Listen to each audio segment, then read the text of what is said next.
What's up guys, it's Mike Thurston here. Today I'm going to take you through my top 5 shoulder exercises which you should be implementing into your routine.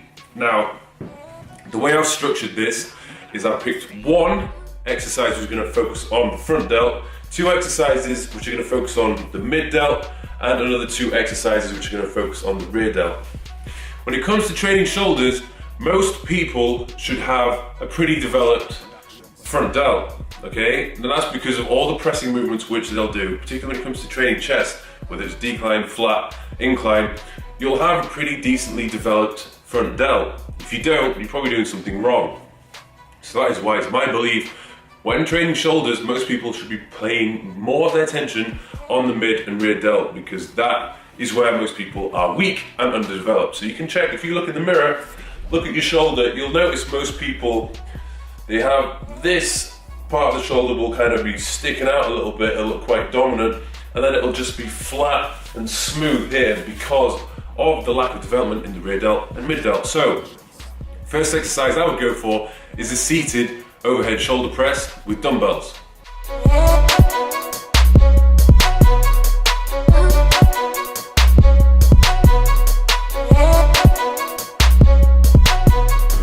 So the number one thing you want to bear in mind when it comes to the seated shoulder press is what angle do you set the bench at, and this is often determined by your level of external rotation. So this is external rotation. People who are flexible, they can get the rotation all the way up to here. Some people, or most people, it tends to be about here. So we adjust the bench accordingly. So for most people, I would rarely ever have the bench completely upright. The problem is, if you try and keep that bench upright and your rotation, you can only get it to about here, you end up curving your spine, arching your back, and then pressing in this movement. And all that does is it just moves tension away to more of the upper pec instead of keeping it on the front delt, which is the area we're trying to work here. For people who do a press and then elevate at the top here, this elevation is moving the tension away from the front delt and you're placing it onto your traps, which is not what you want to do. Another thing as well you want to bear in mind, when pressing, don't bring your hands directly above your shoulders into this position, because there's no tension occurring. All the tension is just placed down your arms into your elbow joints. So ideally, this is the kind of thing you want to be going for. So this is my starting position, finishing about here. This is where I'm still keeping tension on my shoulder. I'm not locking out here and moving tension away. I'm keeping my shoulders depressed. Now the next exercise I'll move on to is this seated dumbbell lateral raise.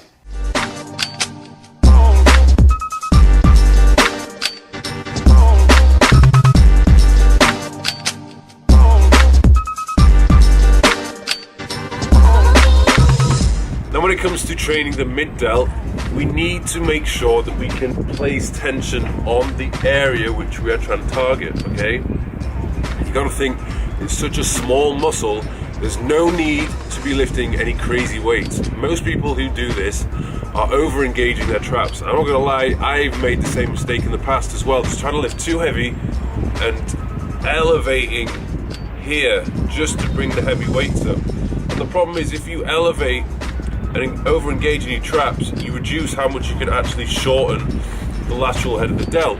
So just keep it light, okay? Keep the weight light, and you're gonna keep your shoulders as depressed as possible. You can only do that with a lighter weight, because most people just aren't strong enough to bring the weight all the way back up to here, okay? So what I would do is just grab a light weight and play about with it. Just think to yourself, okay, let's place the tension on the area which we're trying to target. When I'm doing this, I can feel it massively on my mid delt.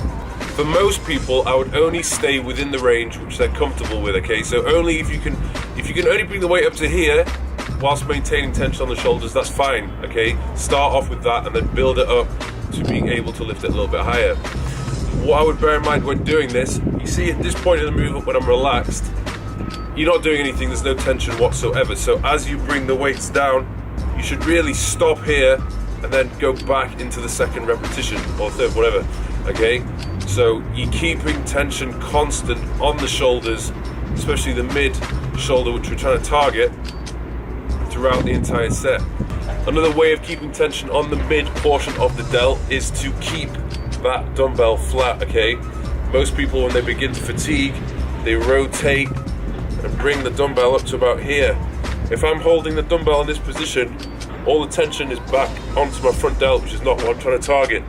Another exercise which I would then move on to would be a variation of the lateral raise, but this time using cables, okay? So with this one, you're overloading the bottom part of the strength curve.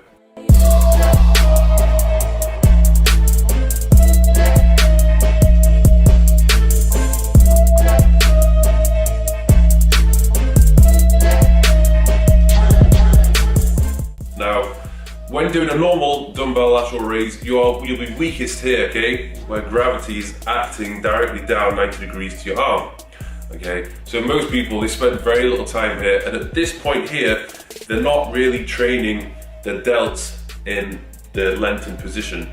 So that's why we use cables to overload and maximize the tension at the bottom portion of the movement.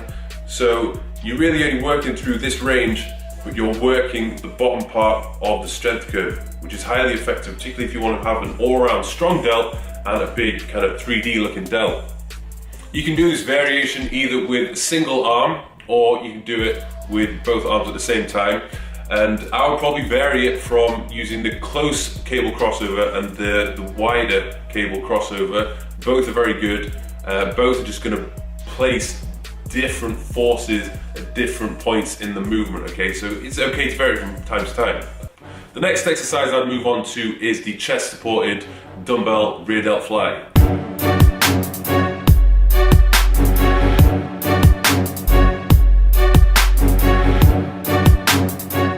Hand positioning, whether you do a pronated or neutral grip, it's just going to recruit slightly different fibers, so I'll just mix it up from time to time.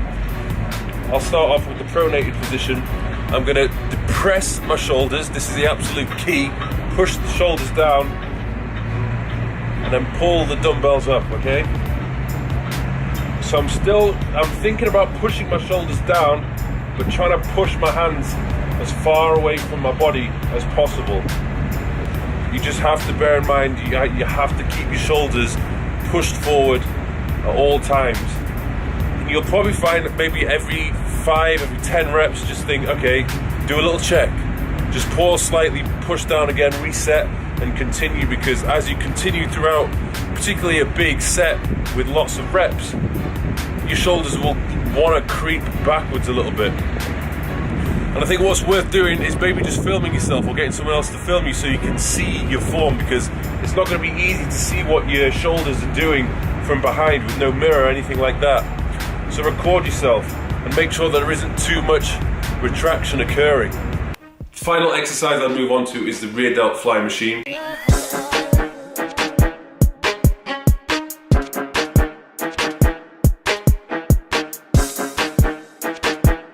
Now most gyms should have this. When you're doing this, again, similar principles apply to doing the dumbbell rear delt fly. You're pushing your shoulders forward and just bringing your arms out whilst maintaining that fixed position within your shoulders. Okay, so if you wanted to, you could work the shortened position, or you can work again the lengthened position. So when you get into position when doing the rear delt fly machine, you want to make sure that the seat's at the right height. You don't want to be positioned so that you're in this kind of position because you're just going to be using way too much of your traps. Your hands should be the same level as your shoulder when your shoulders are depressed. So this is the kind of position you want to go for. Imagine the benches here. You're going to protract your shoulders, and as you initiate the movement, obviously we're trying to initiate the movement with the rear delt, we're not trying to pull back, you're trying to push your hands as far away as possible until you're in the fully shortened range, which is usually about here, okay?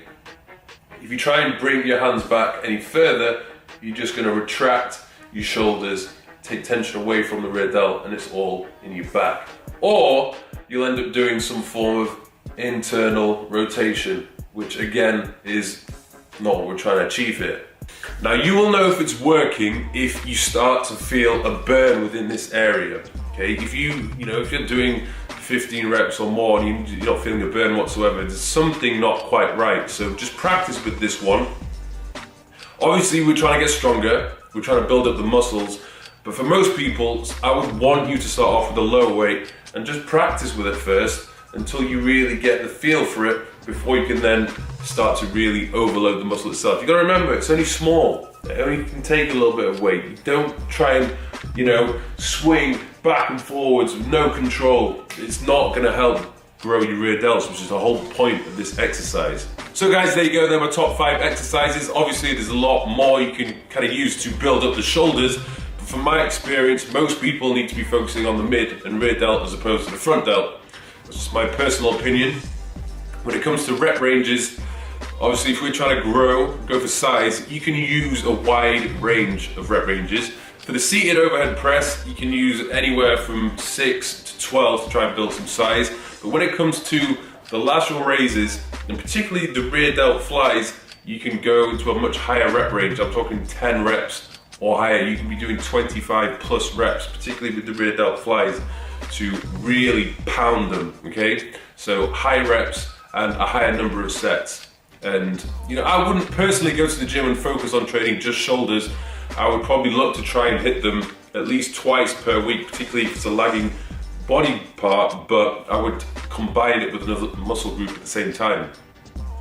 Obviously, with a lot of back movements and rowing movements, you are going to get some degree of rear delt stimulation, but it's simply not going to be enough for most people to get enough size and growth put onto that area. So, hope you enjoyed this. Don't forget to subscribe, and I'll see you soon.